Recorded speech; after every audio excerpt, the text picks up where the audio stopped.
investigation with me, Scientific Sue. I can't tell you how excited I am. Wow. Bubbles are the miracles of physics. And not just the forming of them, we've got physics actually working right now. We can see these bubbles being pulled down. I've got another really cool toy here. It's got a fan and it's going to push air through here, through my little loop, and then again it makes a bubble. Oh, and I can use the fan to get my bubble to move. I don't need to actually use a fan. I can actually use another pushing force, and I can push the air through my little bubble tube, and I can make bubbles there.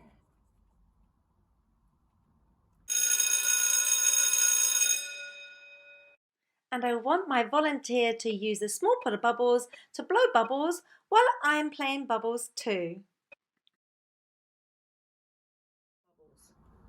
And usually when we get these pots, there's going to be a little bubble wand inside.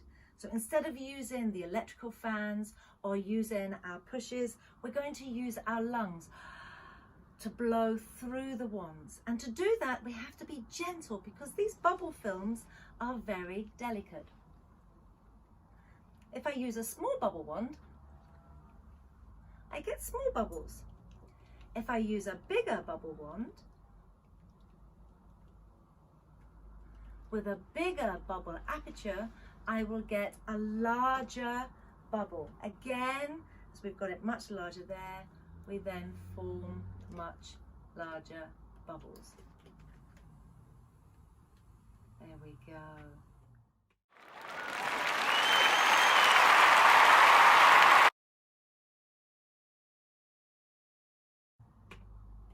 Fantastic. So I'm wondering, can I use some engineering to actually create a bubble blowing dragon? So I'm going to need to make sure that from his lungs, we're going to get a push. I'm going to need to make sure that I've got my bubble wand. Let's see if we can do this. So his lungs, we're going to have to fill his lungs with the gas. There we go. I can hear it bubbling away already. Uh-oh, there he is, blowing out his dragon breath. And let's see if we can get a dragon to blow bubbles. Look at this. Science is amazing. What will happen if we use a bigger bubble wand? Or shall we see? Oh, definitely getting bigger bubbles. Now, this gas is quite a heavy gas. And what you'll find is that these bubbles will float down to the ground faster than these bubbles, which are filled with air. And that's because this gas is called carbon dioxide. So over here, I've got another gas, and this gas is called helium. And I've got a bubble blower here. I'm just going to fit that on the end. And when I undo this little catch, it's going to allow me then to release my gas through the tube slowly. And this time, do you see that? The bubbles float upwards. Just using bubbles, we can investigate floating and sinking. How is it that we can make a flat bubble film stretch? What is it that's happening here? We're going to have if I just move this up and down a little bit, we can see that it stretches a bit like a trampoline. And I actually only form a bubble when the film has been sealed. And it's all down to the fact that water is a charged particle. And I'm going to use this demonstration here to show you that it's charged. We're going to do it twice. So with the lights on, and then the next time you see it, it is with the lights off. Now, here's my balloon. And we know about charging things up I can steal charges from my hair that will go onto the balloon, and then I will end up with one of these being positively charged and the other negatively charged.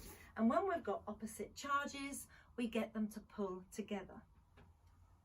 I'm going to pour some coloured liquid into this cup. I've drilled a hole at the bottom so that it will then move downwards. And if I bring the balloon close, it's actually going all over my table.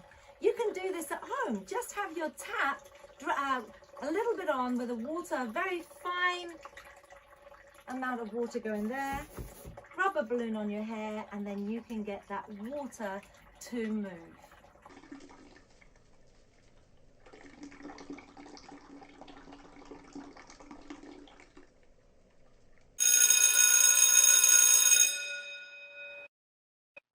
We're going to need to blow up the big rocket balloon and then release it when I release it.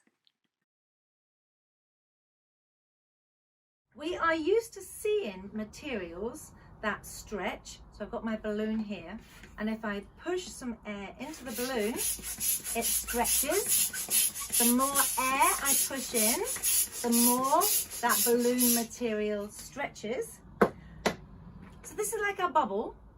If we have the end open, we don't form the bubble. But it's really good because we can look at some more physics here. Because when the air comes out, this end here is going to open and close. And we're going to hear sound.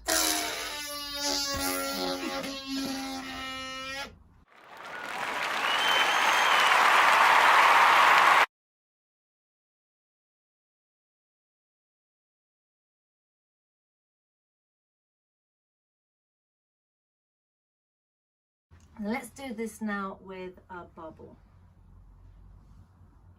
Move it up and down. I can move it sideways. As soon as I take away that pushing force, it goes back to being a bubble film. If I blow through that bubble film and the film closes over, I then make a bubble.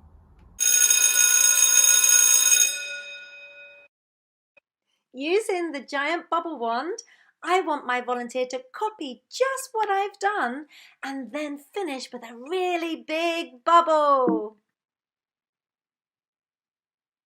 Now, talked about water being charged. Water is a polar liquid. So I've got some water there. And so that I don't accidentally drink any of the water, I can use this little pooter. And when I blow down,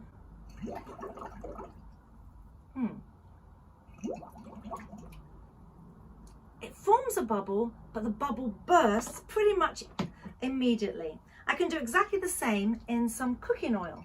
I can blow down, and again, no bubbles are formed. But if I put in some soap, something weird happens. So I'm going to put a little bit of soap into my water, and I'm going to put a little bit of soap into my oil. I can stir them up. So let's do this now with the oil. When I blow down through it,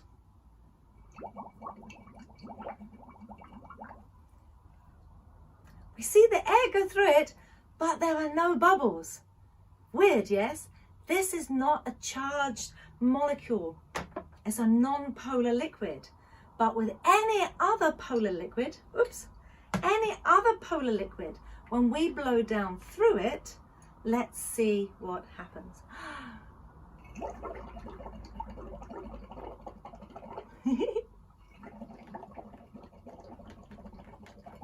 We then make bubbles. Lots of bubbles. The pulling force between the water molecules on their own is too strong for us to form a bubble and make it last. So what we do is by putting soap in, it moves the water molecules slightly apart. The soap is in between, and it then allows us to get these elastic properties. And we call these elastic properties surface tension. what I'm going to do here, we don't need wands, we can actually use our hands, and we can put our hands into bubble liquid. Oh, small aperture, small bubbles, big aperture.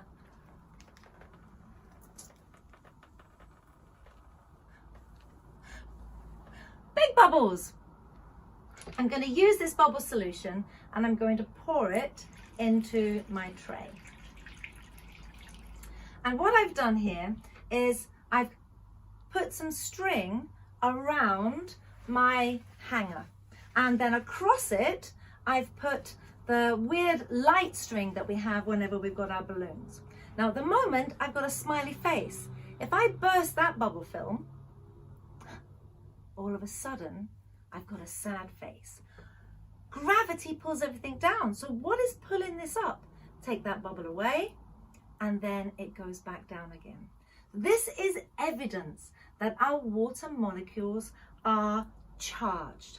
If I've got a dry surface goes in there, the bubble bursts, and that is our surface tension. Those are the water molecules, those positives and negatives there pulling together. And it's because water is a polar liquid, we then get to make bubbles. Wow, wow, look at that bubble. Can I keep it going? Oh, and it's just going to go through that science again, but in a different format. I've got my oil there, and I've colored the water so that we can see it. And in here, I've got my oil and water, but I've also added a little squirt of washing up liquid. Whenever we look at soap under a microscope, it's like a big worm, and the head, like water, is charged, but the tail isn't. The tail doesn't like to be in water, it's hydrophobic. And so whenever we wash our clothes, when we put the soap in, the tail of the soap goes into the oil, and the head attaches to the water, and then when we agitate it, that oil gets pulled into the water out of our clothes and then gets washed down the drain. If I don't have the soap there, then we'll find that it doesn't mix. So I'm just going to leave those on the table for the next demonstration, and you're going to be able to see this one settling out and this one with the soap doesn't settle out. And what we're going to do now is we're going to look, since I talked about washing, at bath bombs. Who doesn't like a bath bomb? I remember being given for Christmas my first bath bomb and thinking, oh, this is going to be amazing. And but obviously, being the scientist, I had to find out what was going on. So when the bath bomb goes into the water, it fizzes. And the reason it fizzes is that we've got some citric acid and we've got some baking soda in there, sodium hydrogen carbonate. I'm not just going to do a bath bomb, I'm going to do a colour changing bath bomb. So what I've got here is a colour changing bubble bath. And when I put it into some water, at the moment, it is an orangey colour. And when it goes into my bath, there we go, ooh, it changes colour. And it tells me it's going to go from orange to green. If I give this a little stir, we see the green now. Watch what happens when I put it into the baking soda. It doesn't tell us about the blue. Isn't that amazing? But if I put it back into the citric acid, we then end up with a nice yellow orange colour. And the reason that we've got this here is also in here, along with the colour changing chemical, is some citric acid. And the chemical that's in here is called bromocresol green. When it's in an acid, it is going to give me a yellow colour. When it's in an alkaline, it's going to give me a blue colour. And when it's neutral, around about 5.2, it's going to give me a green colour for this chemical. Now, it's all about the bath bomb. So when I put these two chemicals in here, we are going to end up with them mixing and the gas carbon dioxide being formed. Are we ready for this? Okay, here we go. Well, this might be a little bit dangerous. So if we're going to have any splashes at all, We have to make sure we cover our eyes. And they can be sunglasses, swimming goggles, safety glasses. And let's have a countdown all together. Are we ready? 3, 2, 1. Wow!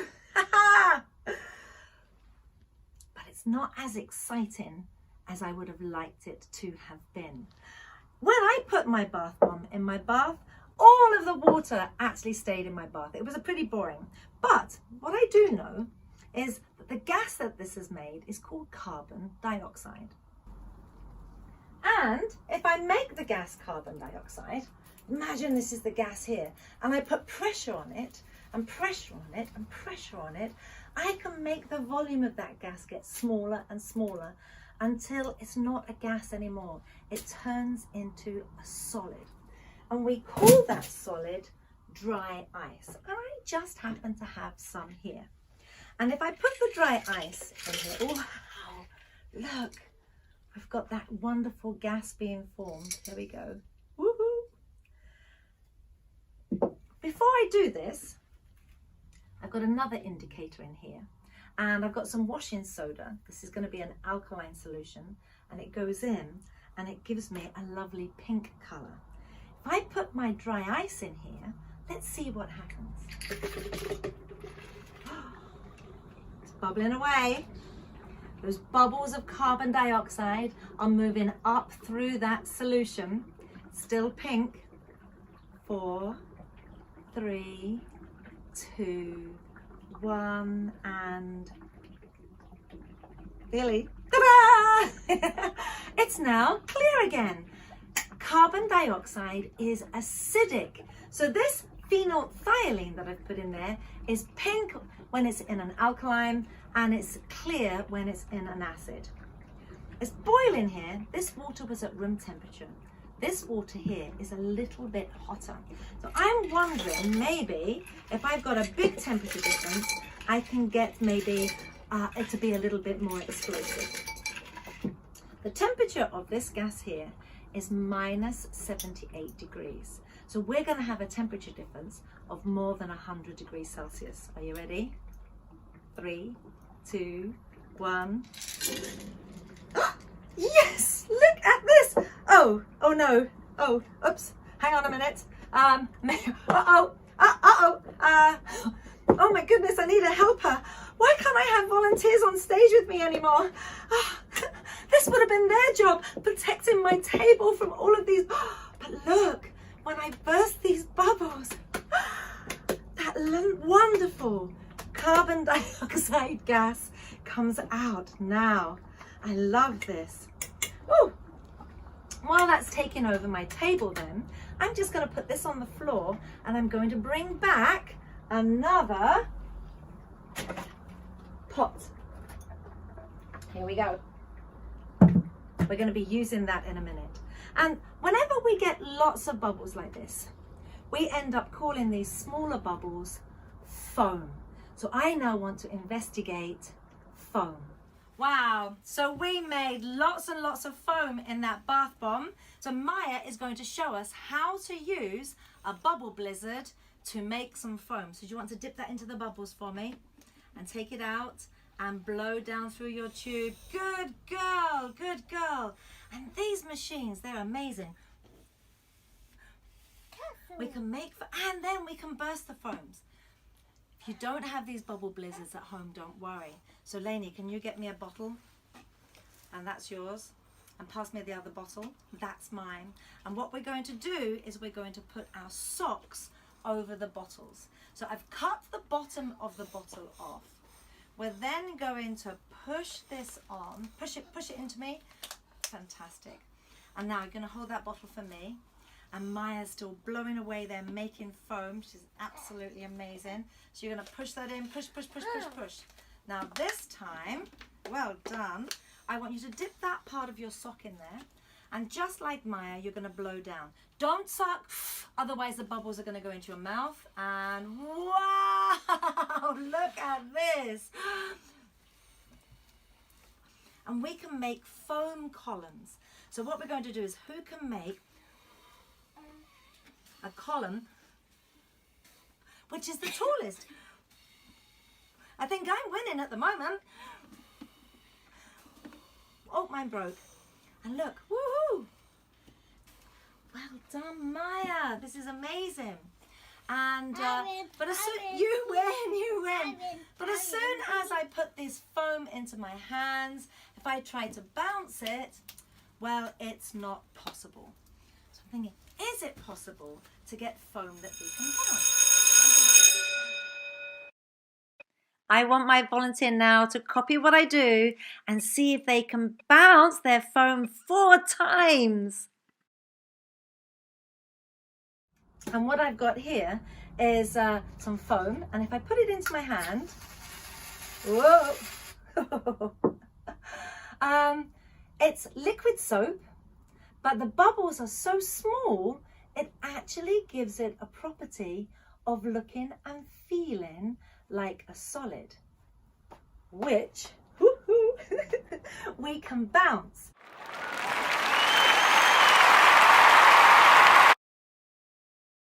And we could also,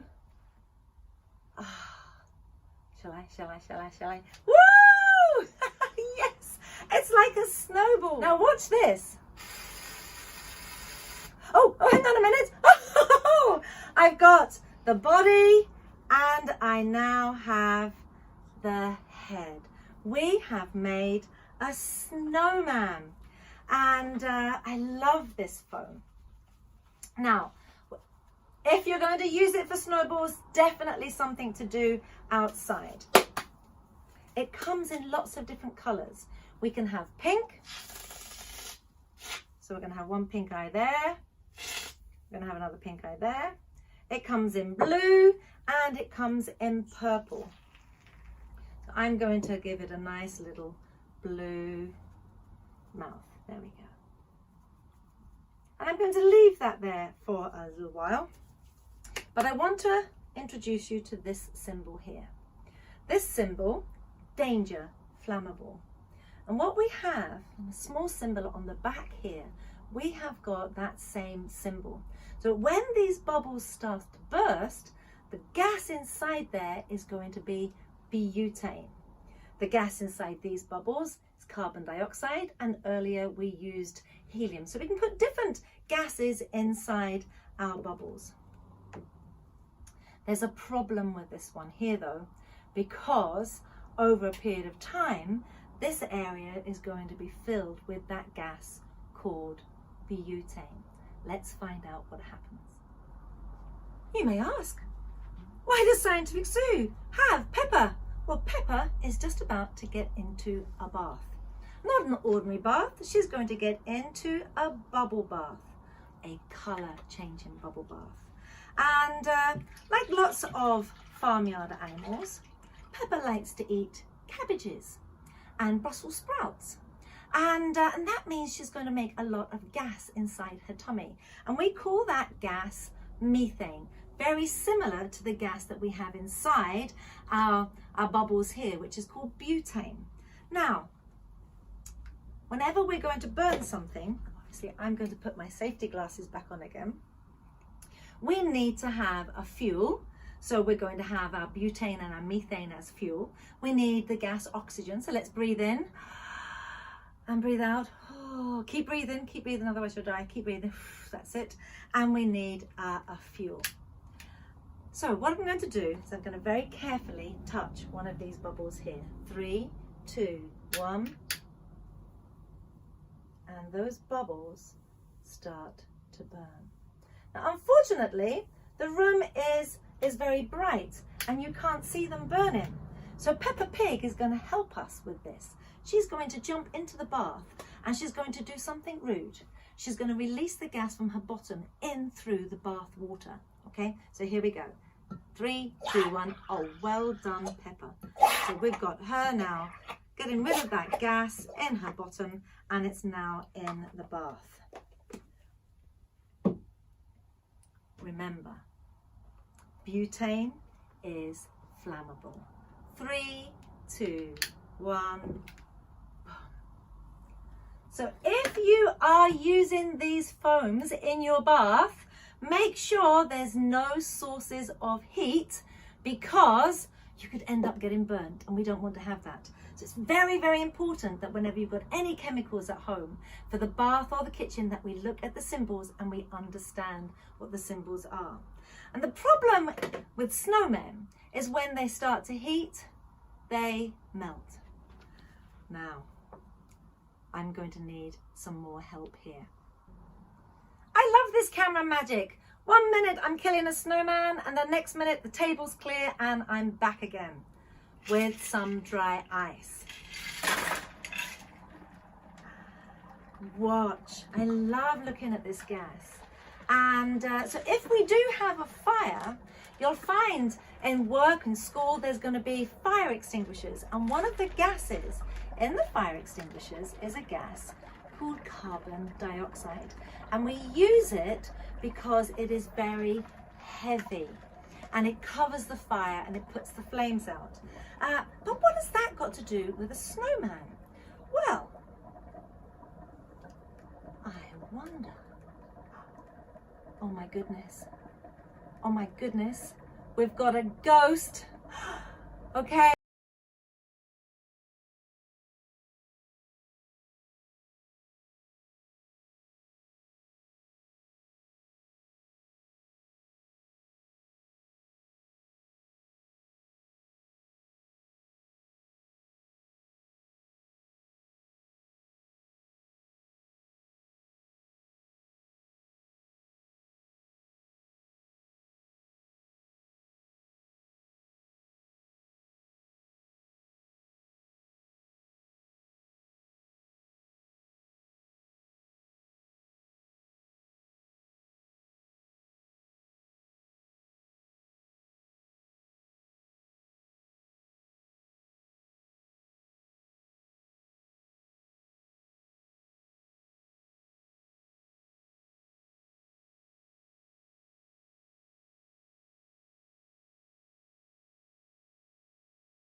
I'm going to take that out of there as well.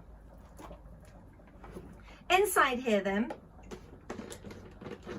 I've got a little bit of water. When I put the dry ice in, again, we're going to get that wonderful carbon dioxide gas. Ooh, let's get the lid going on there. Ooh, all these ghosts are escaping before I put them back into HQ. Look at these, I've sucked them all up, and now we're going to release them. And when we release them, hopefully we're going to do so by forming bubbles. And whenever we make a bubble, we have to blow really gently, because the bubble film is very delicate. Oh, there we go. And at the moment, my ghosts, they were so excited about coming out that they were pushing far too hard. Now, let's that bubble drop, and let's have a look again. So what I've got here are lots of little baby, look at this, little baby boo bubbles. Wow. Now, I'm wondering if I can catch these bubbles on my hand. Can we make a bubble solution that we can do the same? You are all now about to embark on your bouncing bubble activity, and your job is to make a solution using washing up liquid and water that will first of all give you the bubble that lasts the longest.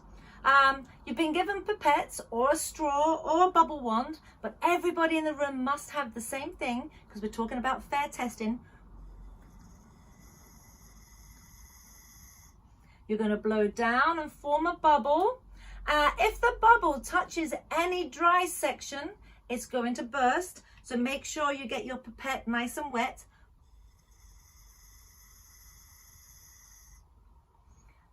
And you're going to count how long it takes for that bubble to burst. And you're going to do that 3 times and then find out the average, or 4 times and find out the average. And then once you've got the solution, you're going to find out, does it bounce? Now, whenever we're looking at bubbles, you will start to see that there are drips, and that's because drips coming from the very base. That's because gravity pulls the liquid down, and to slow that process so that our bubbles last longer, as soon as you've found your bubble that lasts the longest, you're going to put in some glycerine. That's going to make it a little bit thicker, and that allows us to have a bubble that lasts longest. Can any of you get a bubble that bounces more than 20 times? I so hope so. Really, really enjoy my bouncing bubble investigation. I'm Scientific Sue. Bye!